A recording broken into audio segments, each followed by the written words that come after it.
I have recently come across a video by atheist YouTuber Alex O'Connor from the channel CosmicSkeptic, in which he criticizes Slavoj Žižek on the issue of freedom of speech. And what I want to do here is take a look at what the conflict is, and especially to make the case that Alex did not really understand Slavoj Žižek on this particular issue. And Slavoj Žižek was making probably one of the standard Marxist arguments with regards to freedom of speech.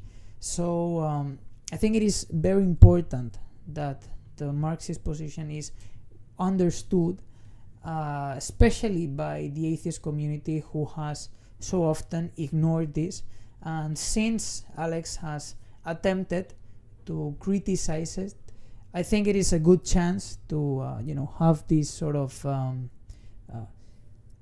confrontation between ideas to see who has a better position with respect to this particular issue. And the first thing that I want to do is make the disclaimer that I am absolutely not trying to defend some sort of fanboy Slavoj Žižek here, because I simply don't think he needs the help of a guy like me to come here to YouTube in order to defend his honor. I think he can already do it in case he feels he needs to reply. But what I want to do is mainly to present also my own ideas on this issue and see whether or not Alex's criticism stands to critical analysis. So the conflict arises from a couple of claims that Slavoj Žižek made regarding the Charlie Hebdo massacre that occurred in France a couple of years ago. And Alex seems to not understand the position that Slavoj Žižek was trying to make, which is that absolutely it is the case that we should not encourage these sorts of violations of freedom of speech to happen, and that we should criticize Islam because they also have pretty crazy ideas that should not be accepted, but that in reality all societies have taboos, including our society, and there's no even an attempt to compare different taboos, but rather from the side of Slavoj Žižek, but rather to say, look, taboos exist in all societies. So when we come into the picture and say this ideological narrative of, oh, we are superior because we don't because we challenge things, we don't just censor stuff, we have a open mind to everything, this idea is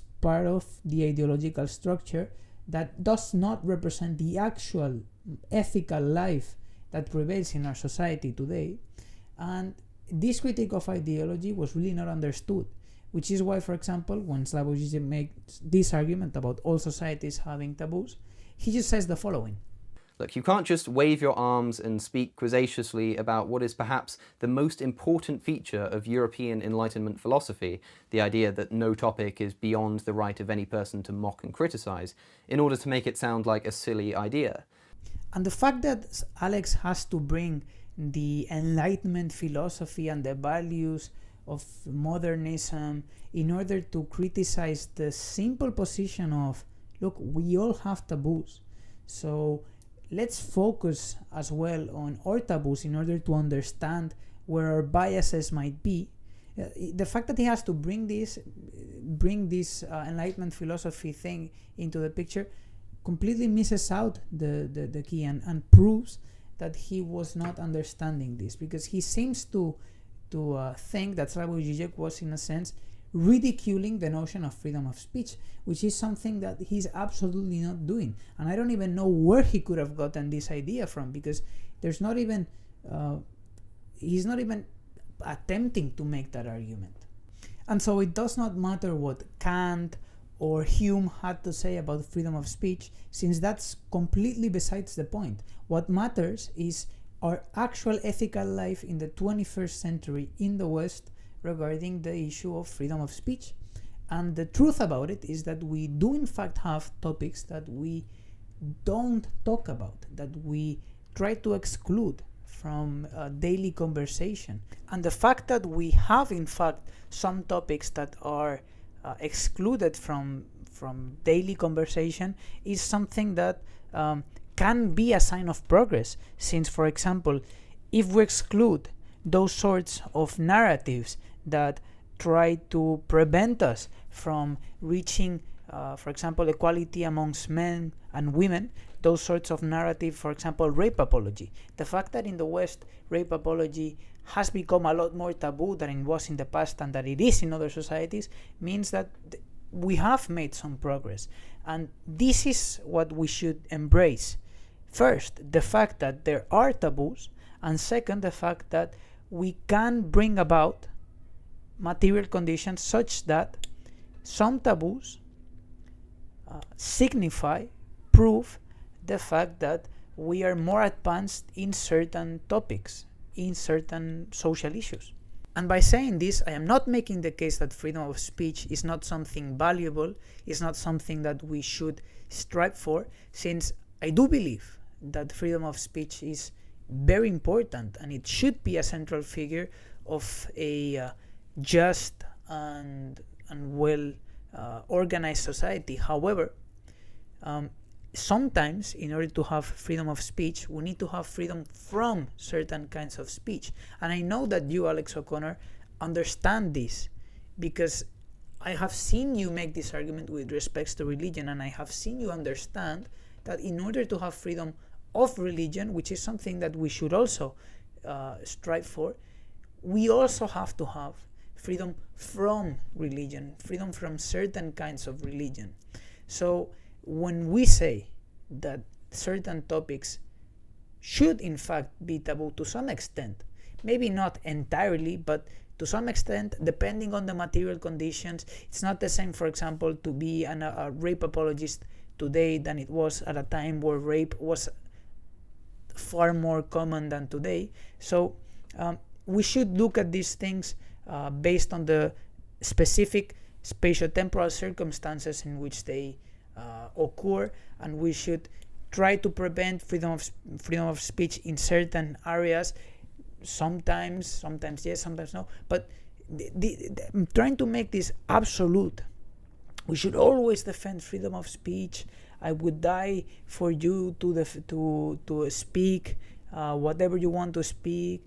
This is idealistic. There is nothing of value in just defending all forms of speech at any time, regardless of the circumstances, because this is something that it shouldn't be done, and in fact it's not done, because if there's something that we have understood as well is that we need to challenge not only at a rational level but also at an institutional level, at the at a legal level. We need to challenge certain sets of beliefs, because beliefs don't just float around in the air and people choose beliefs based on what is more rational, but rather beliefs have actual material consequences and causes, meaning that they come from a given societal structure, they come from a given environment, and they have consequences upon that environment.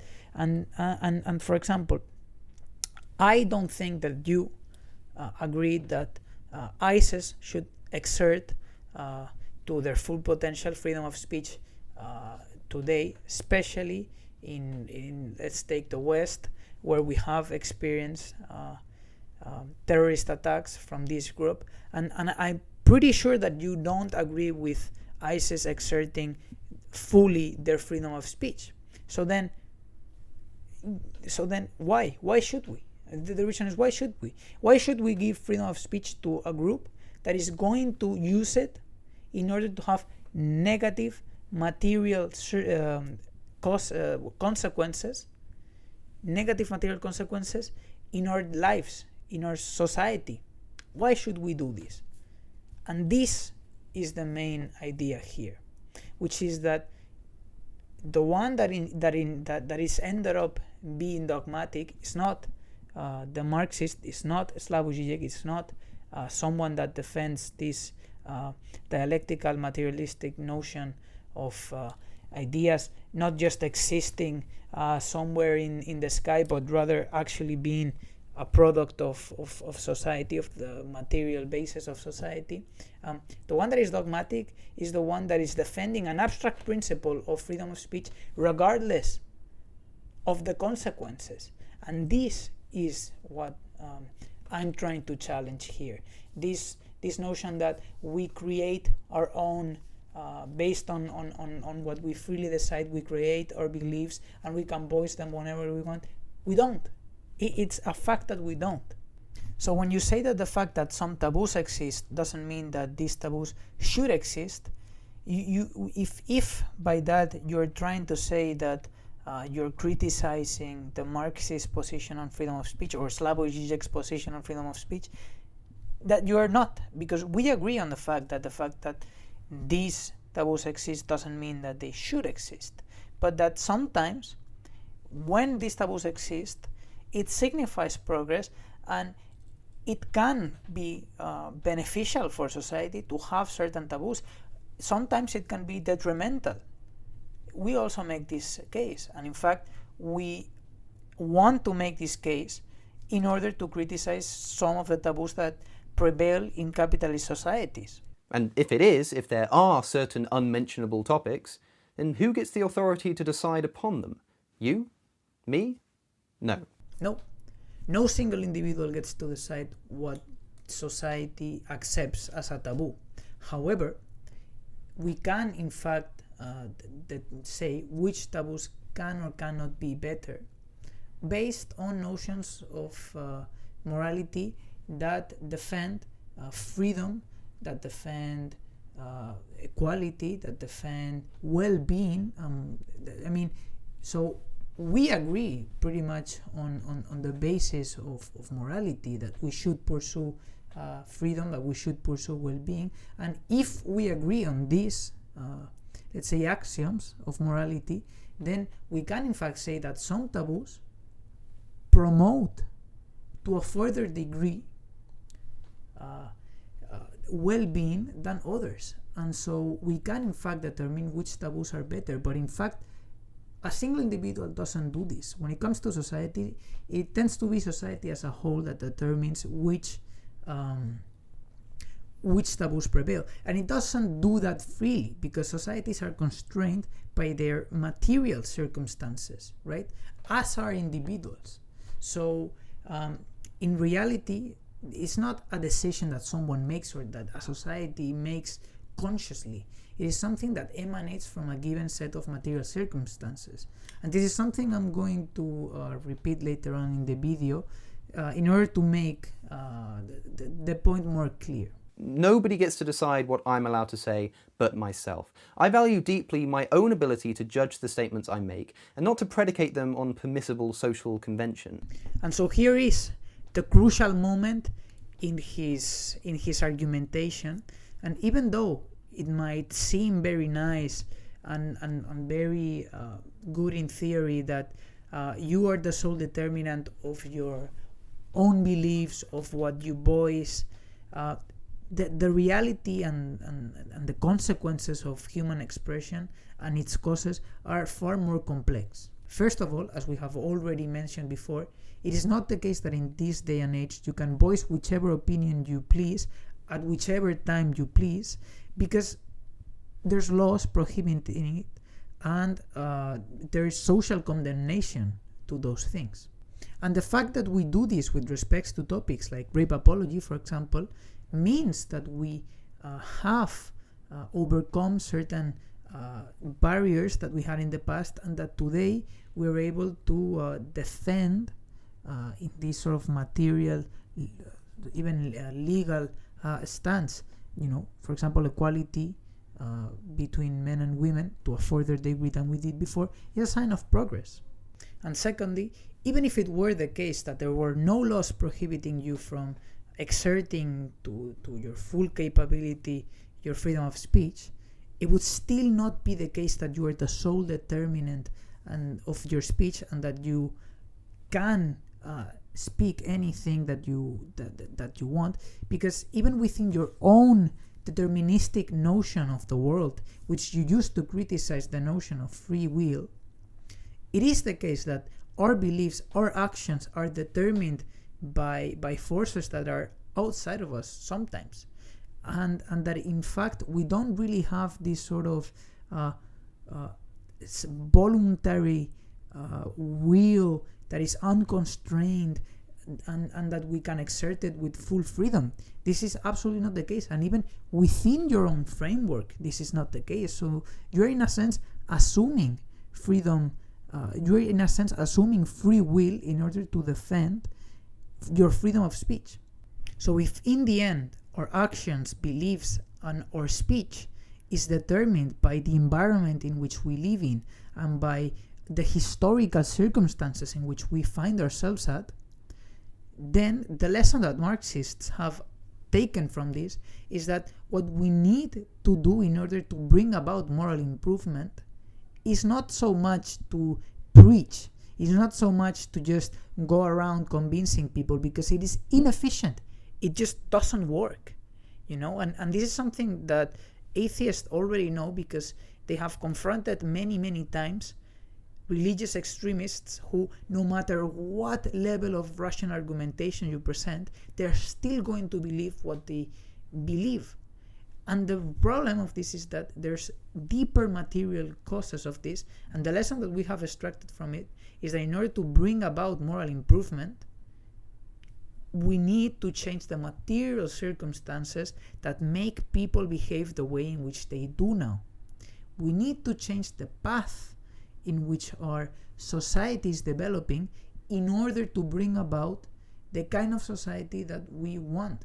We don't just have to go around preaching to people, because ideas are not what in the end change things in the world. Things in the material world are changed by things in the material world, right? So ideas, although they play a big role, and I'm not denying that ideas are important and we should have correct ideas, what we need to do is more praxis. Praxis is the main conclusion that we get from it. And the proof that this is the most efficient way of bringing about moral improvement is history itself. I mean, how did we improve from slave-based societies to our current modern bourgeois democracies? Was it by preaching to slave owners, or was it by actually challenging the material class divisions that existed at the time, and through revolutions, through endless struggle between classes, a new set of classes were able to emerge, and a new set of cultural properties emerge. So the main idea here is history has shown that the argument you're trying to make here doesn't work. So why someone like you that understands this, because I've seen you make this case when it comes to religion, why would someone present this notion and attach themselves to these conservative notions of individualism, of idealism, of presenting ideas as the only thing almost that matters?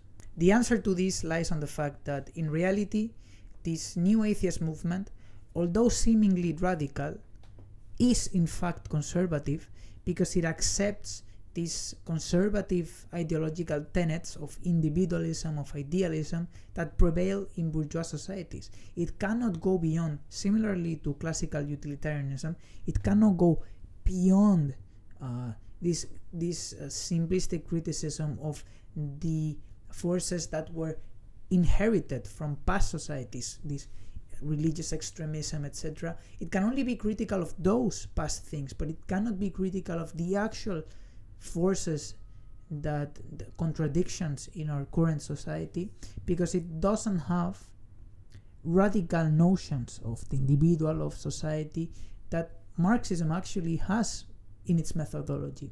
So this is essentially the criticism that Slavoj Žižek was trying to make at the beginning, and that every other Marxist should make of the new atheist which is that they seem to be radical because they go around criticizing religious extremists, and it all looks very nice and very radical and so on. But in reality, when it comes to defending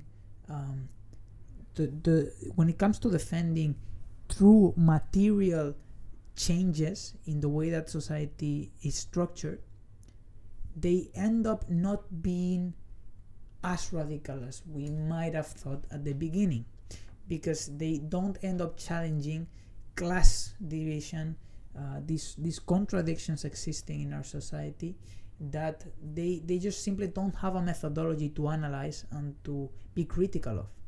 And this is precisely why I want to encourage conversation amongst our different groups, amongst new atheists and Marxists, in order to sort out our differences, in order to understand each other's position in a way that is beneficial for both. And this is mainly why I decided to speak to Aaron Wright in my first appearance in the first place, because I think that there is room for improvement in the new atheist movement on certain things, and that we share many of our problems, of people not really understanding our position, of being sort of in the heterodoxy, not really reaching out to as many people as we would want to, and to not be as influential as we might like to. So I think that joining forces and understanding each other's position and debating each other is something that can potentially be beneficial. So Alex, I motivate you to, in case you don't agree with me, to challenge me to a debate and to discuss this issue more in depth, because I think we can get a lot from it, and I think this is an opportunity that we should really exploit. Slavoj Žižek simply tried to, in a sense, denounce them as being simply conservative, but what I want to do is, yes, you might have certain ideas that we consider to be conservative, but let's put them into test. Let's look at them between each other and see whether or not we are maybe misrepresenting them or whatever. The main key point here is, let's talk to each other. Let's try to build a foundation amongst each other. So with that being said, I repeat again, I will debate this issue with whichever person that, and I am myself an atheist, so I will debate this whichever person that considers themselves in the new atheist movement that doesn't agree with my position. I will do it, because this is a very important topic, and I think that we should understand the implications, the actual implications of freedom of speech a lot more deeply. So that's it for this video. If you have liked it, you can support me by subscribing, by liking, and I will see you in the next video. Thank you for watching.